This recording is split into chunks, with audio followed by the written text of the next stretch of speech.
Bonjour chers amis, moins de 3%, c'est selon une étude la proportion de temps de parole dans les débats pour la présidentielle dans les médias qui a été consacrée à la question du climat.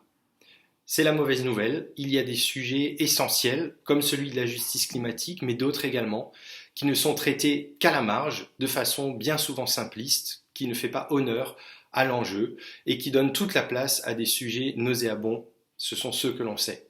La bonne nouvelle, c'est que à la Fédération protestante de France, mais aussi avec d'autres acteurs religieux et spirituels, nous nous mobilisons pour remettre sur la table l'enjeu de la justice climatique. Il n'y aura pas plus de France heureuse que d'humanité épanouie sur une planète qui deviendra hostile.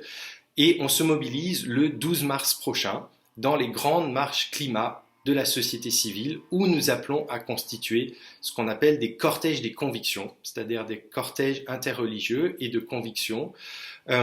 Toutes les informations en bas dans ce post. La commission de la Fédération protestante de France se mobilise particulièrement. Elle vous propose 2 zooms de mobilisation, tout un tas de ressources.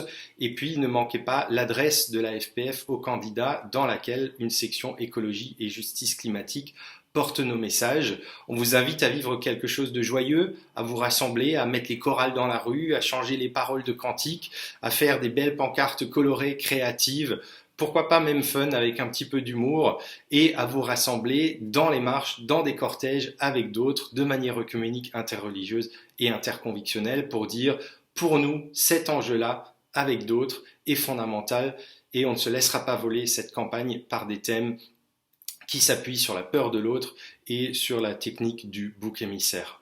On s'engage pour une vie bonne et une vie heureuse pour toutes et tous, dont les autres créatures. Rendez-vous donc le 12 mars.